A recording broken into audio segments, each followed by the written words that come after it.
Starliner Media. Starliner Media presents Music Night at the Majestic with your host, Michael Boswell.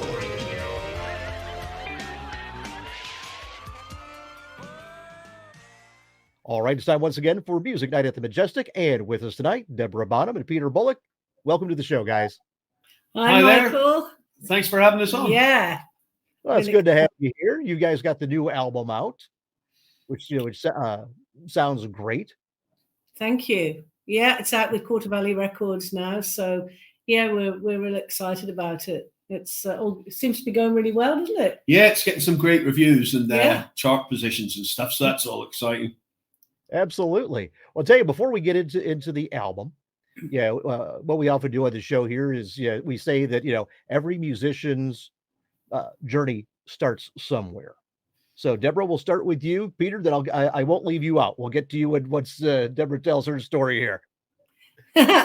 Well, my story. It started many years ago when I was little, and my brother, of course, was the drummer of Led Zeppelin, John Bonham. So he joined the band when I was 6. So from then on, that's been, my story of music, everything that he used to play, my other brother, Michael, my parents' music. So it's just always been music in our house and just all the way growing up. I mean, it would be when when you're John's sister.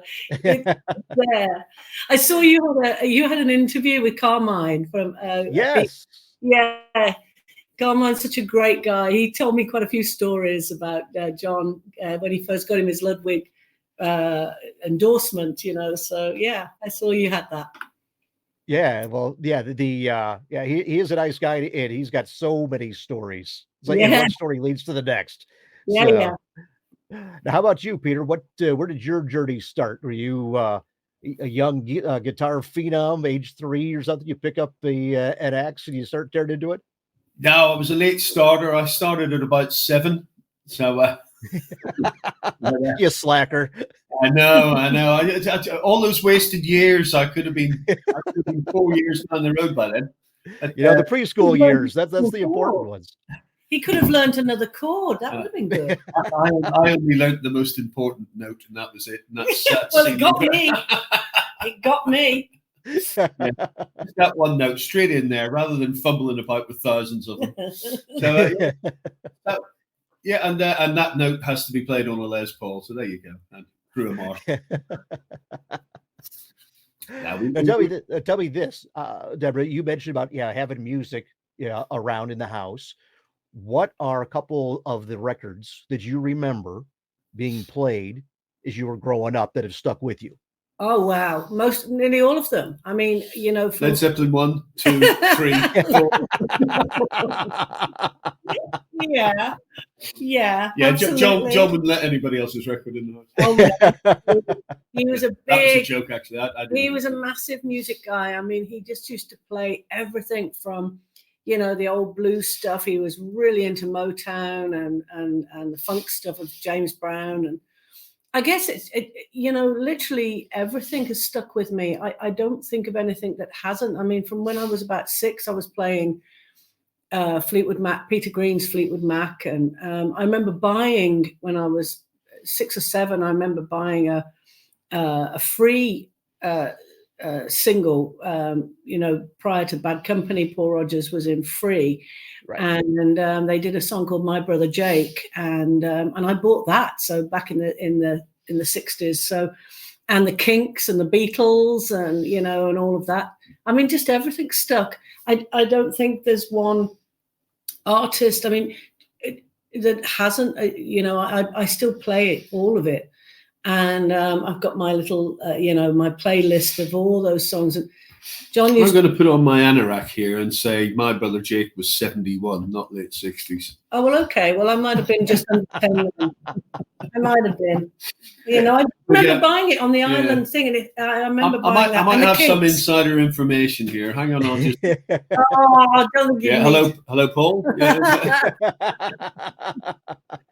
Anyway, so yeah, I mean, just all of it. I mean, and John was a big melody guy, so you know he loved the Bee Gees and he loved harmonies, Crosby, Stills and Nash and Young and all of that. So the Everly Brothers, you know, so just all of it. Him and my brother Michael, they used to play everything. So it's all stuck. Yeah, all of it. All the great singers, Otis Redding, you know, Aretha Franklin, Al Green, you know, you name it. I mean, everything. And all the rock stuff as well.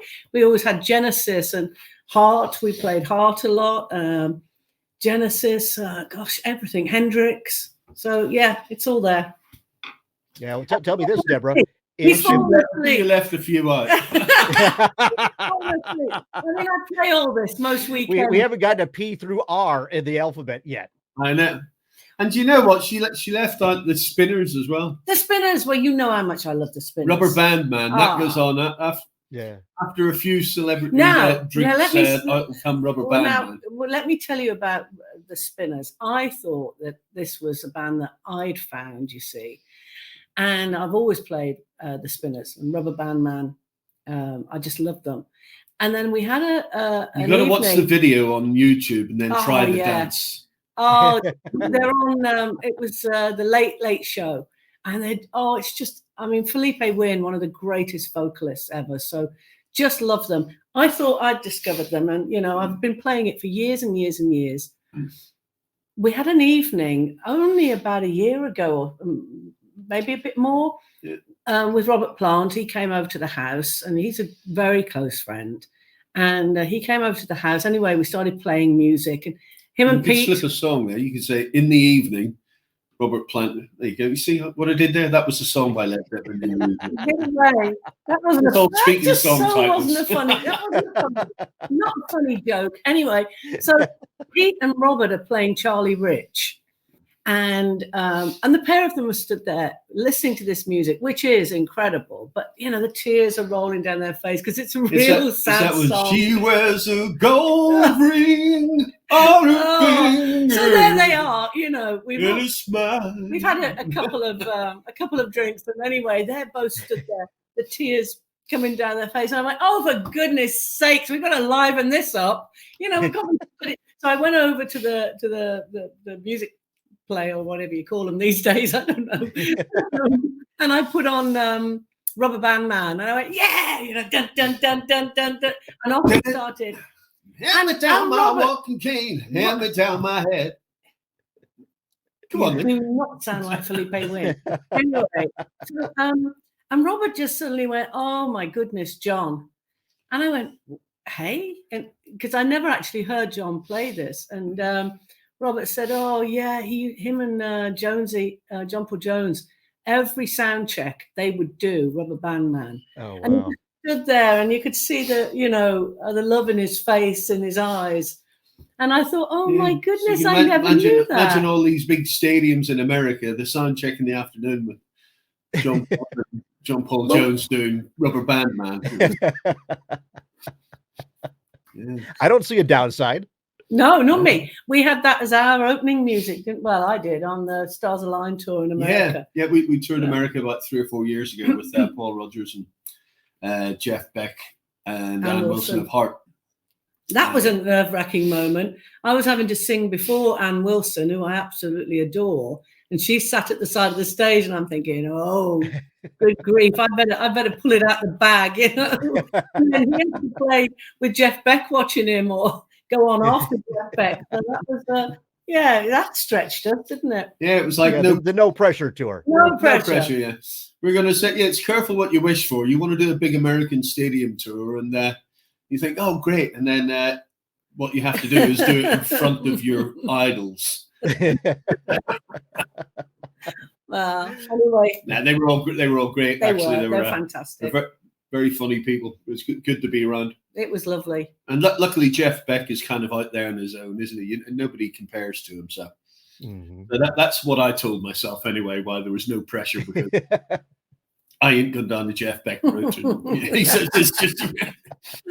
may as well be playing a totally different instrument. And Anne was so very gracious every night, because she'd be at the side of the stage, and every night she was so gracious to me, you know, really lovely. total inspiration. So it was great. But we always started, well, I did, because I was the first on opening up the tour. So I would always start with Rubber Band Man, music playing, just because it's just so. But yeah, it's all manner of music for me. It didn't have to get the audience. It didn't have to get the audience attention, didn't it? It did. I had opening music because I was then playing with Paul Rodgers a bit later on, the end of the show, and we'd have going on music as well, and we would start off with Muddy Water Blues. Yeah. So I would, I would just play it from starting off from behind the stage, and then just sort of walk on the stage while playing the riff to Muddy Water Blues. Well, and the audience were reasonably quiet as I walked on the stage. And then the minute I knew Paul Rodgers came on the stage was whenever the audience got noisy. I'd walk on playing this riff and it was like to silence, and they'd all be going, no. What's that he's playing? And then the minute the audience went, I knew, all right. And the connection with the Muddy Water Blues, of course, was Jason, my nephew, played on the original with Paul Rodgers. Didn't he? Yeah, and the 90s album, Muddy Water Blues album that Paul did. Which was fantastic. It was really good. Really good. Well, so over to you. What music's inspired you? No, I was just thinking in the 90s when Paul Rodgers did the Muddy Water Blues album, he basically used Jason Bonham's band as his whole band. So it was Jason on drums, John Smithson on bass, and Ian Hatton on guitar. Yeah. That was his basis of his band. And then he'd have lots of guests for the album, but didn't he? Steve Lukather, Dave Gilmore, Slash, Brian May, Jeff Beck, lots of people. And then fast forward, 20 years later, and there Paul Rodgers is out on tour again, but this time he's using Deborah Bonham's band rather than Jason Bonham's. What can you say? Us Bonhams had to pick a good band. It was the whole And then if you go 10 years before the Muddy Water Blues, man, Paul Rodgers used Led Zeppelin's band, didn't he, to back him? He had Jimmy Page in the Firm. Telling you. So there you go. So Bonhams know how to do Paul it. Rodgers has always just had a connection with the. You struck lucky getting with me, didn't you? Really? I did. There you go. It was worth cooking all that scrambled egg. Anyway, you haven't said what your musical influence is. Michael's sitting there waiting for you. But musical influence. well, if they'd stick with you. Funny enough, I couldn't be luckier because my musical influence were Free and Paul Kossoff and Paul Rodgers, all that era of stuff with Sam and in the Bad Company and stuff. Oh yeah, me too. I mean, I love Rory Gallagher and then I kind of got into like guitar playing with like Hubert Sumlin, from Howlin' Wolf, and also played with Muddy Waters as well. In fact, didn't Howlin' Wolf and Muddy Waters notoriously have a big fight because of that? Because I believe so. Yeah, in fact, did Howlin' Wolf, I think, knocked Hubert's teeth out, I think, because he went and played with Muddy Waters or something like that. Anyway. Back in the good old days. Oh, yeah. Hubert's guitar turned up at one of our shows. His lady brought it along, a gold top Les Paul 1956, beautiful guitar. And she wanted me to play it at the show, so I played it a couple of numbers, and it fitted me like a glove. Sometimes you can... Fantastic instruments may not actually suit you because it's not all about how great the instrument is. A lot of the times, it's whatever imperfections fit your imperfections. It can. But this one really fitted me like a glove, and I had to get one. So that was so I had. It's quite clever for a guitar to fit like a glove, really. I've used it right. Yeah. In fact, that was it. In fact, what actually happened was our drummer said, "Pete, you sound like you're playing that with gloves on." Well, tell me this, Pete. If Free was the first record that Deborah bought, what was the first record that you bought? It was probably about aged 10. It was probably a bunch of Free records. I remember getting about. Wow, so we bought the same records. Yeah. Well, that's the ones I'm going to admit to. I'm not going to admit to some of the things that I bought. You bought David Cassidy, didn't you? Oh, don't get him started. He knows all the words. Yeah, you know all the words. I didn't buy David Cassidy. I just heard the radio. So, I don't know if I remember the words of some strange songs just from hearing them on the radio. Well, if you break into the 1910 Fruit Gum Company, I'll get worried. Yeah. I used to listen to like a lot of parents and aunties and babysitters records and stuff. So there'd be Beatles and tremolos, and I still remember one of the great Beatles riffs was Day Tripper. Yeah. Oh yeah. But I was at age 7. Or 7 or 8 or 9. I was critical of the Beatles then as a little child, because Day Tripper was such a great guitar riff. And then there would be then I'd pick up another single that was like With Love From Me To You, and I go, oh well, that's terrible. It doesn't have a guitar riff. Throw that away. Don't need this one. No, that one. But yeah, crikey, that's just what the Beatles needed, wasn't it? A 7-year-old's opinion from Belfast. You know, guys, if you just would do this, you might make something of yourselves. Yeah. Yeah, you just see the Beatles at home. Hello.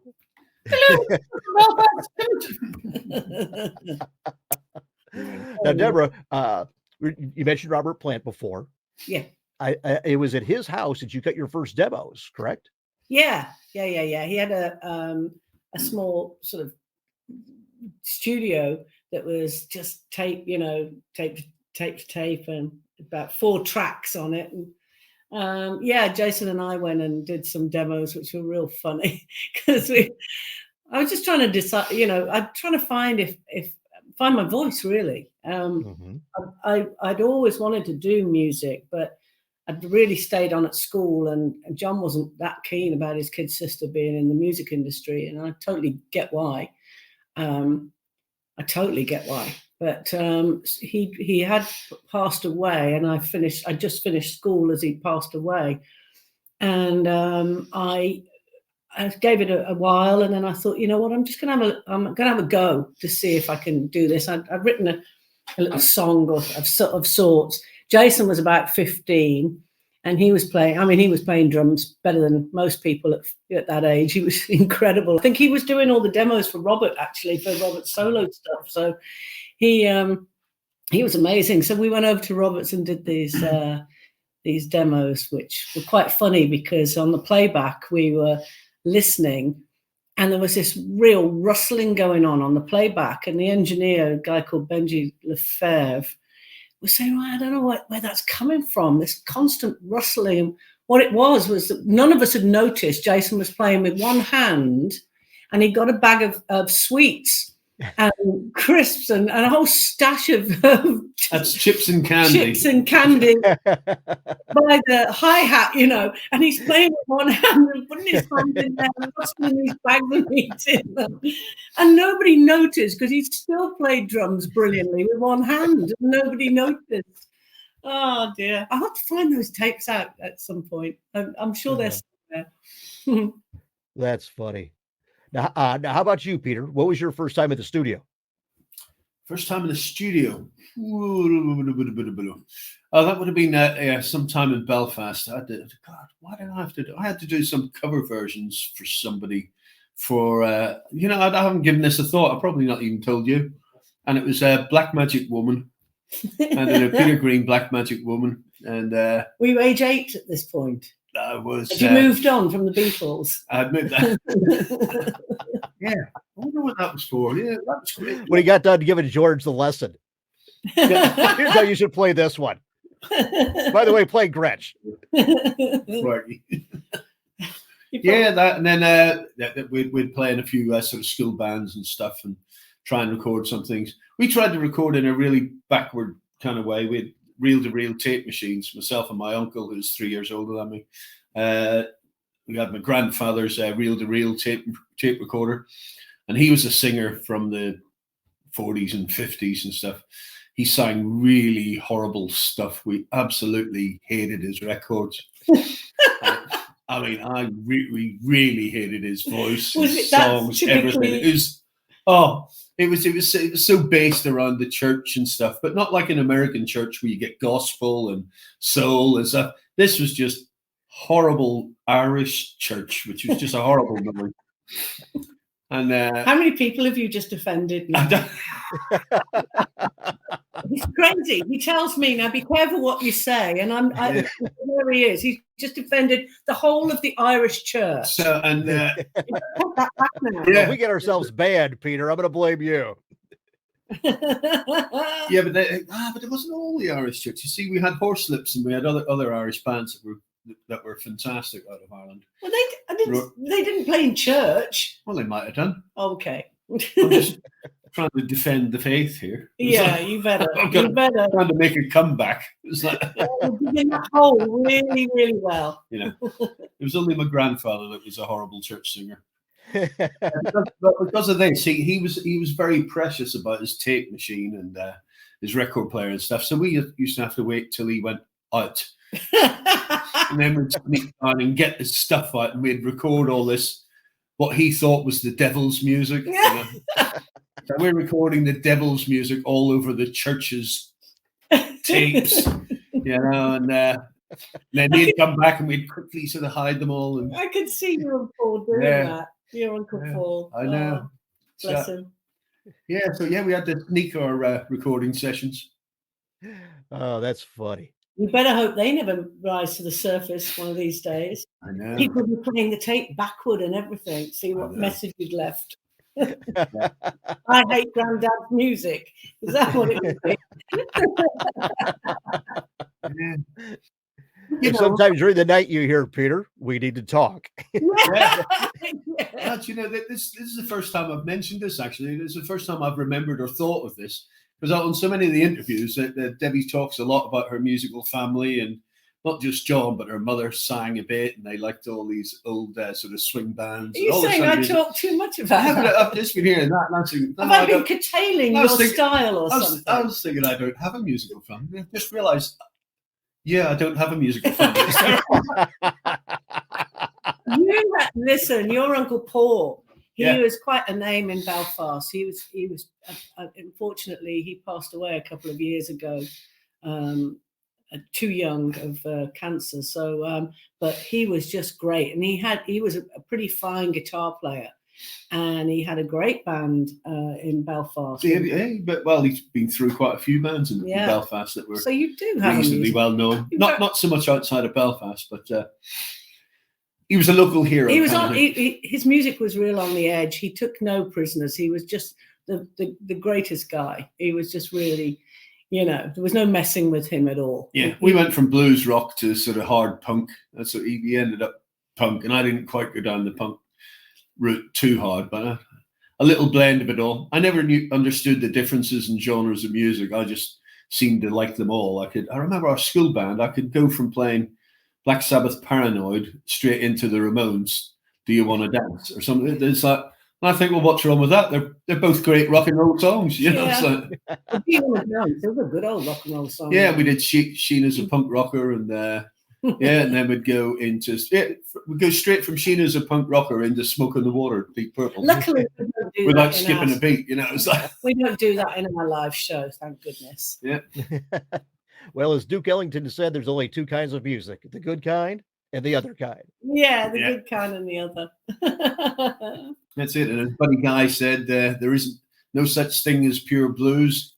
Blues is a huge gumbo of many styles. That is actually true. It is. I mean, that is true. Yeah, I mean, that really goes for, with the exception of classical, that's pretty much, anything.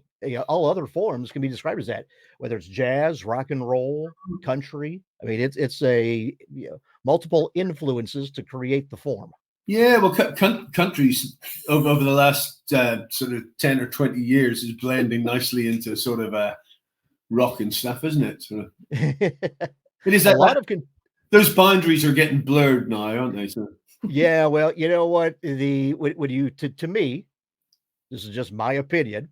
But a lot of contemporary country, at least what mainstream stuff played on the radio, sounds uncannily like 1990s dance pop with a fiddle added to it. Yeah. And the lyrics changed from going out to the city to I'm in my truck on a dirt road looking for my girl. That's pretty much it. But they lose their teddy bear instead of the virginity. That's it. There you go. I think you're spot on that. Definitely. Yeah. But the sad thing is, this goes again for all forms, because I hear people frequently say, you know what, where's all the good music? I used to be easy to hear good music. Now there's no good music. And I go, no, there's a lot of good music out there. It just doesn't break through. You just can't hear it on a mainstream station. Now you have, where it used to be easy to access it, now you have to put forth the effort to find it. Yeah, that's true. So sadly, that's true. Yeah, but speaking of new music, there's the nice segue right into your new album. Beautifully done. That was so slick. See, subconsciously, I know what I'm doing. Yeah, so here's Bonham-Bullick with a brand new 70-year-old song. Well, I was going to say, you guys actually cover like 70 years worth of music on this album. Now, the thing that strikes me, upon initial listen, was you're doing your version of these songs too frequently. Again, my opinion, when I hear them, people try to stay too close to the original. And, to me, if you don't bring something new to it, what's the point? What's the point? That's exactly. But you guys bring that, your own flair to it, and you hear the influences in it to make something new from this old music. I think that's exactly what we tried to do. This is the first time we've really dealt with a whole album of other people's songs, and they're quite precious. Some of these songs are well, all of them, all 13 tracks, they're amazing songs and amazing artists that we love. So we really had to keep the respect, but there's no point doing a straight copy because they've done the best version of that. So you've got to bring your own soul and your own feeling to them. And I got to say, you sort of hit the nail on the head there, Michael, because we thought it was going to be a lot easier than it turned out to be. No, you did. Because we did just that. We went into the studio first off, and we had a blast in the studio and did a lot of recording, and then sat back and thought, oh, that was going well. No, it was too close, so it was pointless. It was all far too close. I love the way you pointed the finger at me there. It was the producer's fault. I let them do it, and then just stood back and said, "Right, okay." Right, you got that audio system, very good. Can we do it? That was just like the original, except not as good. Yeah, so, not the sound we're going for. Now that we've got the Albert King Light version out of the way. Yeah. As producer of this record, I've got news for you guys. You're going to come back out of the pub and get back in that studio and put some work in. I wasn't that hard. But it's true. There's no point doing it the same. You're never going to better Albert King. You've got to, you wouldn't want to. We love the song that he wrote, the version, all of those songs. So we had to bring things our like own... try doing this slightly different groove, or try doing it, and let's see if it complements the song if we try it this way. In fairness, once you've got it out of your system of, okay, we're just in a covers band and we're going to play it, and I just let them do it and went, okay, move on. Then it became quite organic how it worked, So it was great. And the marker for us has always been really like what Joe Cocker did to Little Help from My Friends. He took that song and then completely made it his and brought his soul, his personality to it, And I think that's what we needed to do. Well, Georgia Satellite's doing Don't Pass Me By. Yeah, there you go. Exactly the same, doing the Everly Brothers. I mean, fantastic. And I think you've just got Don't Pass Me By was Ringo. It was the Everly Brothers. No, that's Price of Love. Price of Love. Don't Pass Me By was another Ringo song. Poor Ringo. All these people kept doing his songs. Joe Cocker, Georgia Satellite. I don't think he would have minded. Oh, there is that. I think that was the whole point. We needed to bring ourselves to it. And I picked the songs primarily because I knew those songs, out of all the songs that we'd sort of amassed, and there was about 100 of them, I just knew what the band where they could take things, because we've been together 30 years, you know, so we've been playing in this band on and off with the players at 25 years. So I sort of know what they can do and where they can go, and that's why it made sense for me to produce it rather than bring an outsider in who doesn't know where they can take stuff or how far you could push them, you know. So yeah, it was great. Nothing like an outside producer coming in and say, "Can you play this chord?" And Debbie will sit there going, "They don't know that chord." It's not on our registry. But anyway, it was a real challenge. It really was. I mean, especially from a production point of view, because I had to learn how to be diplomatic. That's not easy with your husband, you know. Are you saying that you weren't diplomatic prior to taking on the producer role? Possibly not. Peter, would you like to chime in? There was this interesting little 2-syllable word that began with F that crept in between most words. Listen, I didn't swear, not much. Anyway, yeah, it was a challenge. It was, but it was a great one. I mean, we were completely out of our comfort zone.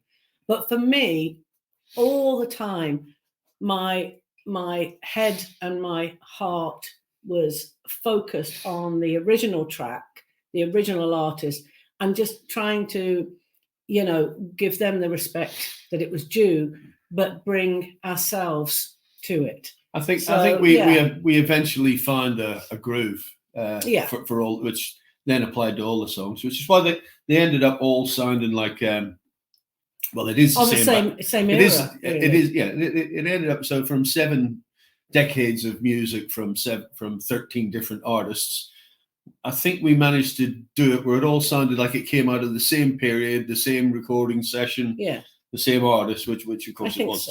So and some reviews have said that period is somewhere around the sort of early 70s. So it sounds like it was. So I mean, that was the other thing. I didn't want to make an album that was, you know, we didn't deliberately go for early 70s. So it's what's naturally in all our music. Mix. I did. I wanted it to sound warmer than the problem I've got with music today is it's very harsh. It's all mastered so loud. They squeeze the life out of it, you know. So it becomes quite. I feel thin, you know. It doesn't breathe, and I wanted to hear like in the old vinyl, especially growing up listening to Led Zeppelin. And if you put Led Zeppelin 1 on today, you can hear how everything breathes around the instruments.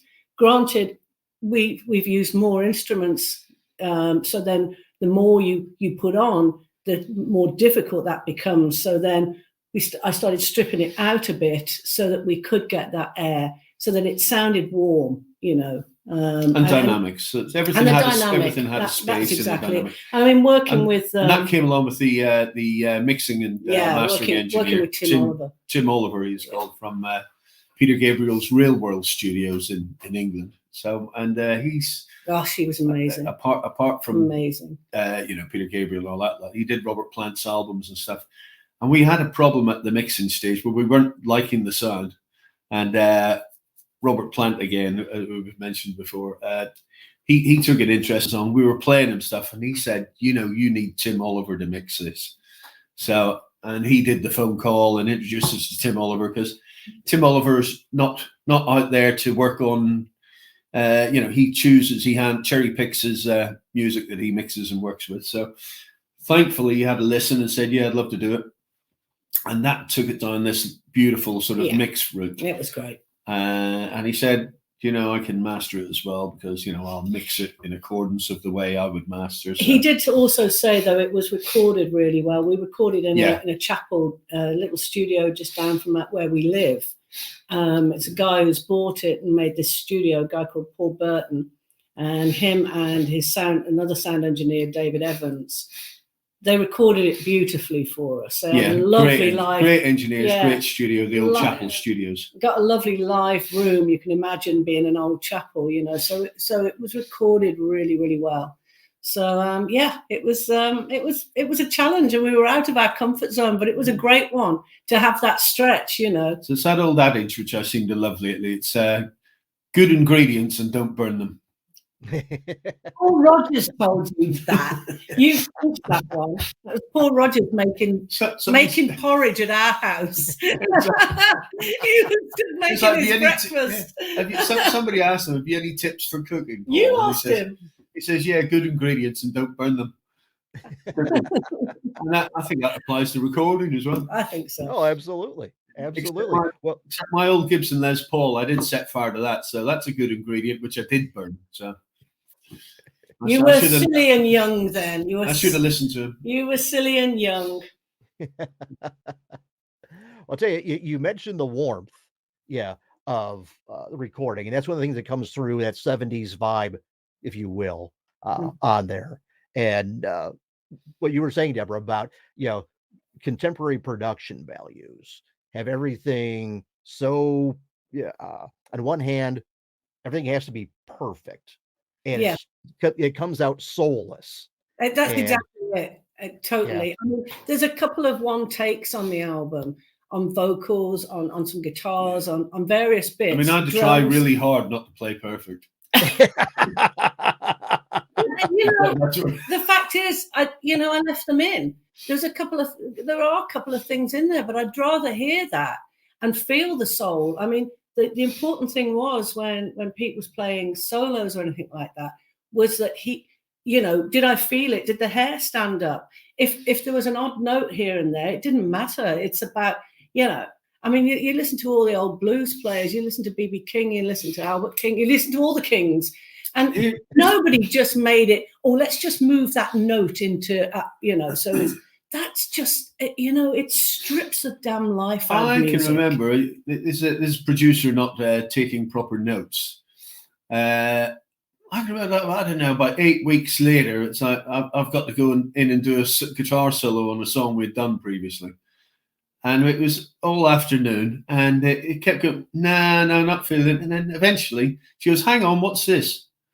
Oh, you did the solo 6 weeks ago. Here it is. And the engineer's going, what can I say? Oh, yeah. What can I say? We've already got it. Oh, yes, I love that one. I had a lot on my mind that day.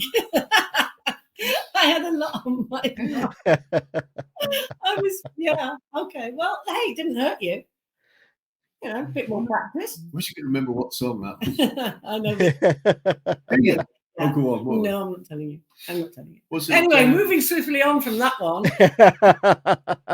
I'll tell you, we mentioned Albert King before and all the other Kings. Can't You See What You're Doing to Me?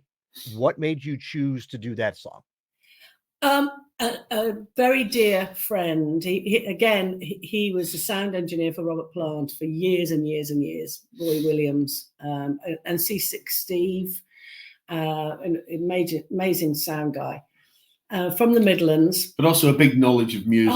He had a big old library of music in his head and on his shelves. Yeah. And he sent, when I sort of mooted the idea about doing this type of album, he sent me about 2 or 3 CDs full of songs, because he's known me since I was little. So, and he knew the band. So he sent me a load of stuff. But he sent 3 CDs of songs, but they were as MP3s. So that was a good 100 songs. Oh, yeah. There was a lot of songs, he said. But out of them, the one that grabbed me was the Albert King one. And mainly because I wanted something that was really going to just be a bit more up tempo, and also to let Pete rip on it. I wanted something that was in your face guitar and, just more up tempo, because everything else was sort of mid tempo, and sort of some of the songs are darker and more ethereal or whatever. So that one just seemed a really great one. A good old belter. The problem with it is, the Albert King version, that got into Pete's head, and we really had to, he kept saying, I can't, Albert King's done it. Albert King's done the best version of this. And I said, let's just go away from it, and we'll come back and we'll try it a different way. And our drummer, Rich Newman, whose dad is Tony Newman, was a drummer with Sounds Incorporated, and he played with David Bowie as well. He's a great drummer. But Rich, Jeff Beck, Rich himself played with Rory Gallagher and Steve Marriott. So, and he's been with us years. So I just said to Rich, just go in and play a, you know, it all started with the drums, and it's like, just go in and play, you know, what sort of riff you would play to this, what sort of tempo. And he just went for how the song it is a kind of which is completely kind of a heavy different. Shuffle kind of thing. So. But it's completely different to what Albert King did, and we got away from the bass part, which was very featured in Albert King's, and we just did it our own take, you know. So so Pete was then able to just park the Albert King version over there a bit and just be himself, which was great. Yeah, well, one of the one of the hallmarks of your playing, Peter, is the fact that you, in my opinion, again, you understate rather than do a lot of, you know, histrionics or what have you. You let the notes ring true and you don't overdo it. Yeah, because that's all the notes I know. No, this is all I got, people. I don't think you'd ever hear Peter Green overdo it. You know, it's about the tone with Pete and about how he can make a note sing. I like to try and get a great tone, and then once you can get a great tone, you can get a bit of sustain grinding on the guitar neck, and then a bit of vibrato into that tone and everything. By the time you've done all that and getting that sound, there ain't a lot of time left to play many more notes. That's not. He was a bit naughty. He did. I think it was on one of this amazingly. I think it was on Troubled Blues, where he's doing this most fantastic guitar, just the tone and the sound and everything. And I was sitting there thinking, "Oh wow, this is great!" And then he suddenly went, "Oh!" and then looked at me and laughed, and I went, "Oh no, you've blown it!" But it was okay. We just cut that out. He thought that was very funny, just to add in some harmonic stuff. You know, I don't know. Oh yeah, what did I do? An Eddie Van Halen? Eddie Van Halen. Yeah, that was it. Like, no, well, Pete, stop it. As much as I love Eddie Van Halen, no. I was actually going to ask you, as a Sam Cooke fan, I was going to ask you how you chose Trouble Blues. Just because I love Sam Cooke. I just, you know, and I really axed my own leg on that one, really, because it's Sam Cooke, and I'm thinking, why have I chose this? Why? But I've just always loved that song. Mm-hmm. And again, we were in the studio and everybody started playing it, and it was very much on the tempo and everything that Sam had done. And I just went, no, let's just stop. And then it just became about the drums again, where I just said, okay, everybody stop and let's just do a straight, very slow, just drums. And that's what Marco Giovino played drums on that. And he was in the Band of Joy again, Robert Plant, and played with Norah Jones and people. He's a dear friend, and he guested on this album. Brilliant. John Cale as well. Yeah, brilliant drummer.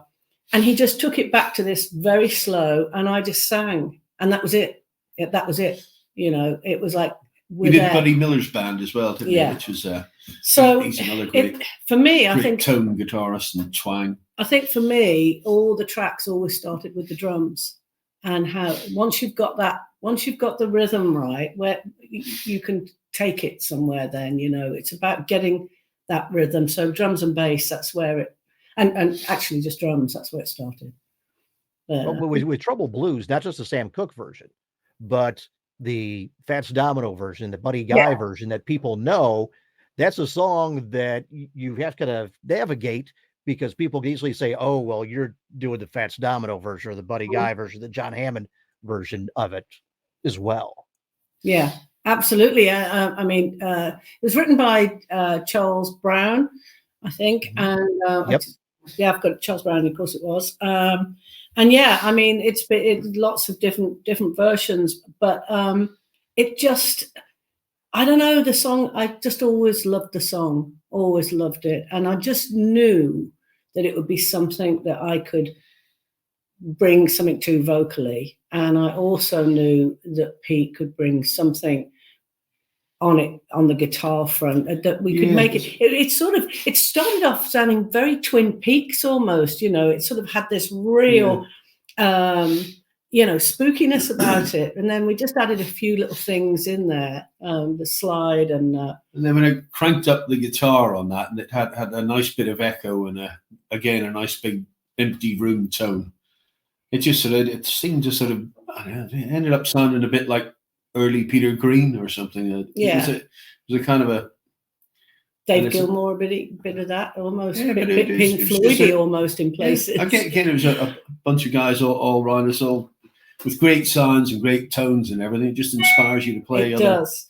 And I think, you can sort of hear throughout the whole album where those influences, you can hear all those little bits. You can hear that there's, you can tell that these guys grew up listening to all of this music, So, yeah, it was good. We should do a competition, get people sort of send in a list of everybody that they can tell that we loved.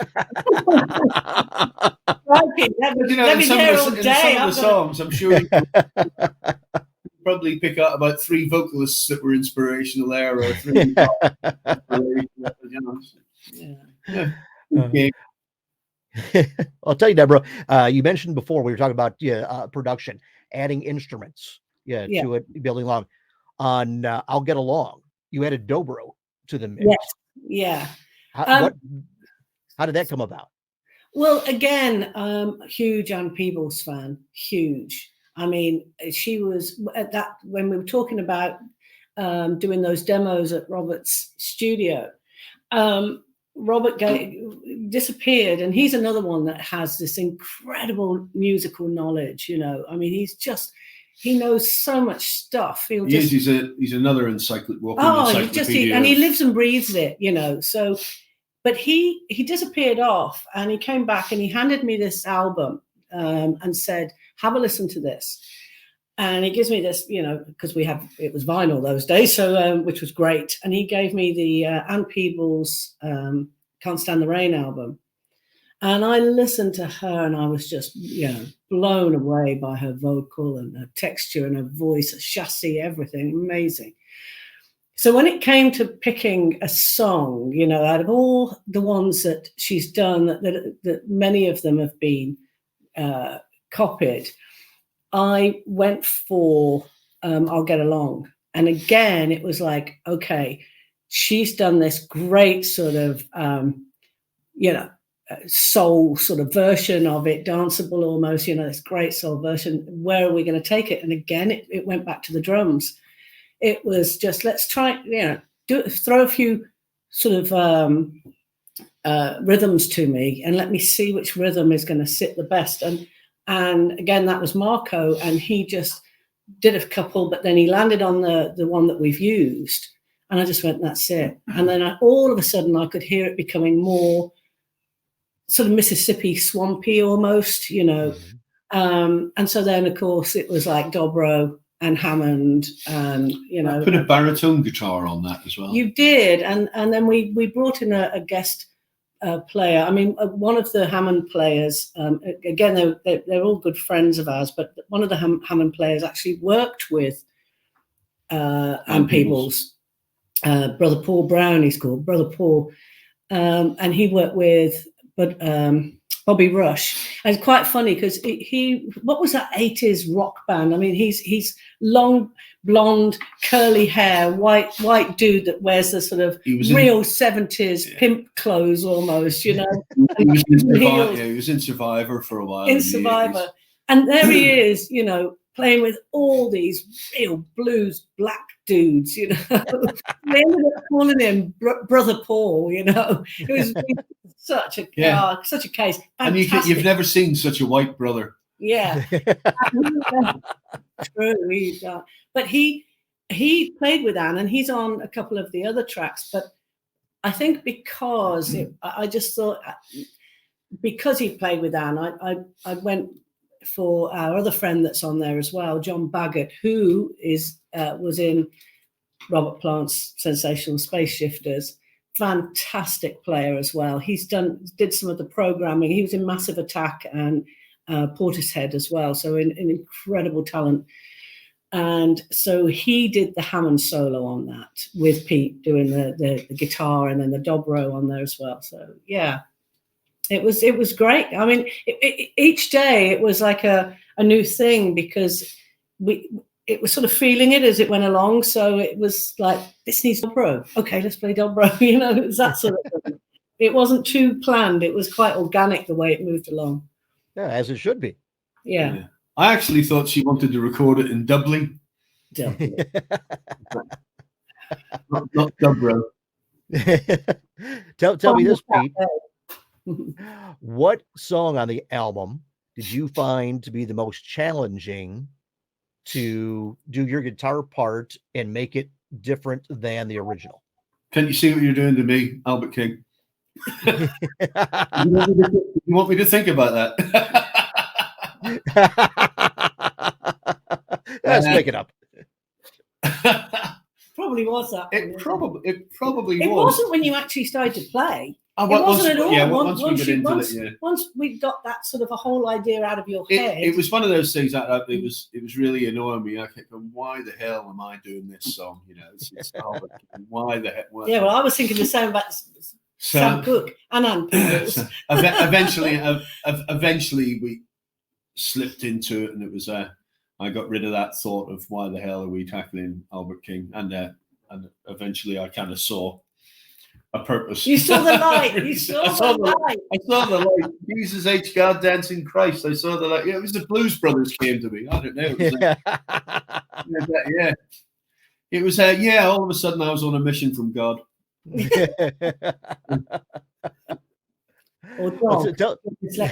Hey, hang on, that's all set in Chicago, isn't it? Yeah.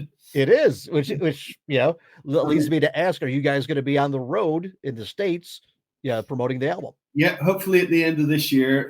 If not, it'll be early next year. But I hope it's this year. We're working on it now. We're in talks with a new agent over there in California. But they handle all the countrywide, and so hopefully we'll be back there. We've been in Chicago. We played a few times. 1996 was the first time we did the House of Blues, Chicago. With Jason. Yeah, we were on tour with the Jason Bonham band. We were opening up for them, so we did all the Houses of Blues in the States, and then we went back again. I don't know, 10 years later in the sort of late 2000s to do with Paul Rodgers and Bad Company. We opened up for him, and we flew into Chicago, and it was just Deborah, myself, and our keyboard player G Lewis, and we picked up Greg Arzab and it's the drummer. Sorry, I was miles away then. This is so good. That's Jay Davenport. Jay Davenport, of course. And Greg and Jay, they play. Well, Greg plays bass with Buddy Guy, and he played bass with the Black Crows, and he also played bass with John Mayall's Blues Breakers. So did Jay. And Jay was a drummer. That's so we had met them on tour in the UK. We were on the same bill as John Mayall. And they said, you guys, if ever you come to the States, we'd love to play with you. So this opportunity arose. So we flew over there, and they said, great, we've got 2 weeks off from John Mayall. So we flew into Chicago, and Greg and Jay had a friend that had a factory in downtown Chicago, a big warehouse. So we got a load of rental equipment. We set it up in this empty warehouse, and we just went in there and rehearsed for a couple of days. It was like one day. Oh, let's see. We should have spent longer than that, shouldn't we? That's my other interview. I have to excuse myself now and say thank you so much for the interview. But that's my other interview just comes. Oh, was that the 4:30? Yeah, you're not on that one. So I'm going to excuse myself and go and grab this. I'm so sorry, Michael. Thank you so much for having me. No problem. Oh, okay. I'll leave you with him. God bless you. Yeah, but you see, I think, she's been cramping my style all these years. When I do my solo album, it's going to be called Bonham-Bullick.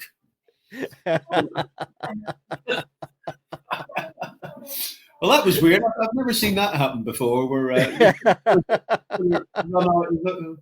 Excuse me, I have something else to do. Yeah, it was. Well, today is quite a full day of back-to-back interviews. So so no problem. It's nice that she says I'm not needed on this next one. It's a phone call. You just go deal with him, and then everything will be fine. Yeah. Anyway, we love Chicago. We've been there a few times. We did it with Paul Rodgers as well. We were back in Chicago in 2018. That was we did one of the open air amphitheaters there, and then we had about 3 or 4 days off as well. And we went to a restaurant with Paul Rodgers that apparently Al Capone used to eat in, some Italian restaurant. It's some famous old restaurant in Chicago. Yeah, there's a couple of them. Yeah, and of course there was is there the Willie Dixon Museum and right there in South Michigan Avenue. Yeah, and Willie Dixon's lady came to our show as well. I got introduced to her. Oh wow, she's still with us, and that was quite something to experience in Chicago. Yeah. Now, did you get to go through the museum? No, I didn't get to go to the museum. We didn't stay long enough. Paul Rodgers stayed on another day, and he went on, but we had to take off to. I think we had to get on the bus or something, but he was flying down, so he was able to do all that. I think he's been there a few times. He's a regular at the. He knows the family for many a year, so it was nice of him to introduce them to us. Yeah. Well, see, now when you guys do play Chicago, you'll have to make sure they set aside time for you so you can go down there and check it out. Yeah, it's fantastic. So, and I said that other time when we were rehearsing in that warehouse, and we had a good few days. We went there for a week just for one show, so we stayed the whole time in Chicago, and we just went to Buddy Guy's every night, most nights, or there were some great Irish rock bars in Chicago as well, and it was such a great hangout, Chicago.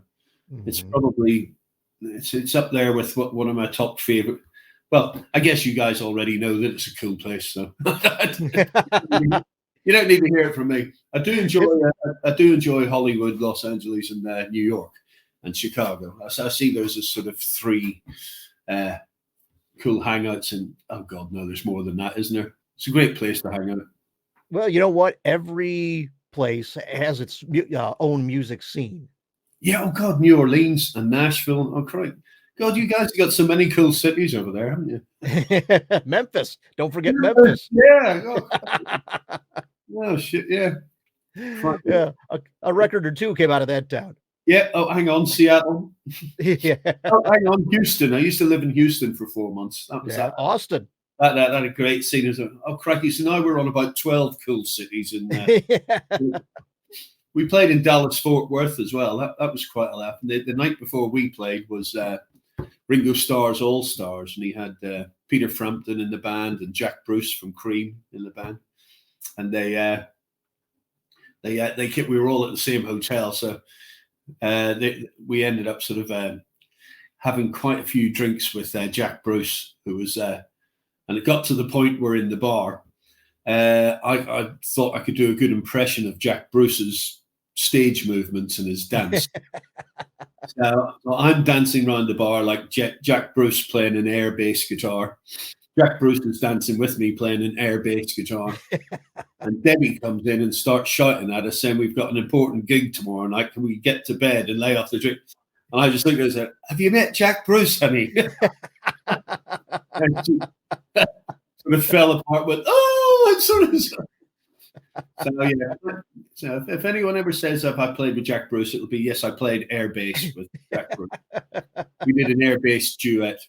And then we went to the night after our show, we then had all night parties in the hotel rooms, and it was the hotel was called the Worthington in Dallas-Fort Worth, and it was Tiger Woods had the Dallas Open golf tournament the next day, and they kept complaining about the noise. We were keeping Tiger Woods awake all night, and those words didn't make us quiet. They kind of made us rowdier, and that was the first game of golf that Tiger Woods lost in his career. thanks to us. So there you go. That's our part in Tiger Woods' downfall. It's all our fault. Anyway, Michael is.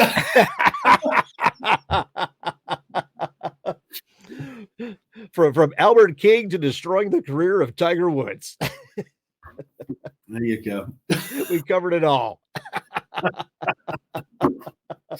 Well, on that note, Peter, tell me this: is there anything that you want to make sure we get in here before we wrap this one up? Just the tour dates and stuff. Well, the tour dates aren't in yet for America, but anybody that's traveling from America, that's it. Mind you, your podcasts and stuff will be worldwide, won't they? So we're playing quite a bit in Europe and the UK from now until the end of the year, and it's all on the website is deborahbonham.com. And there's Facebook sites and stuff. So, and I've got Peter Bullock Facebook, and there's a Deborah Bonham Facebook. So hop on, have a look, see what we're doing. You get the record at Amazon and HMV and the regular places. So it's on physical CD as well as download and stream. All right. We won't be signing any streams. No? How about NFTs? Now NFT. I'm not even going to say out loud what I think that stands for. No. So what is NFT? You have no time. Oh no! Oh right, yes. I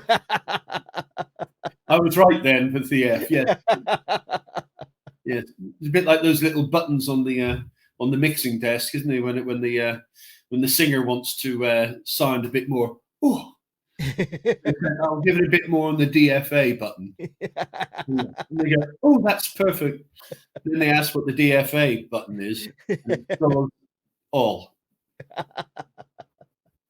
So it's right up there with the NFT. If you don't get invited to a party, you're called an NFI as well. Invite, yeah. Oh, well, on that note, we should probably wrap this one up, Peter. I'll tell you what, I want to thank you guys for being on this show, and for you for hanging out even longer than Deborah did. Yeah, and it'd be quite fun. I just see me and you as the last people in the theater. You know, everybody's gone home 20 minutes ago. We're still just yakking inside. Waiting for the post-credit scene that never happens. Yeah. If anyone's out there still listening, see.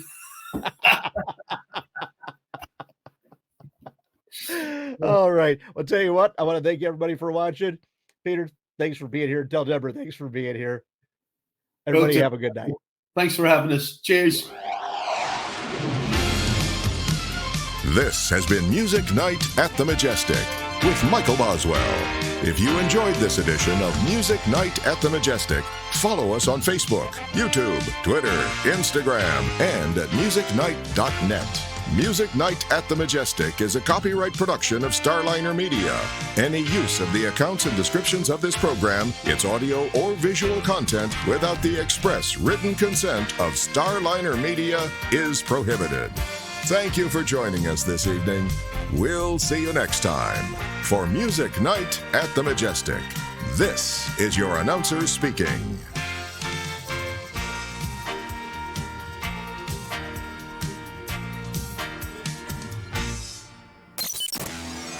Starliner Media.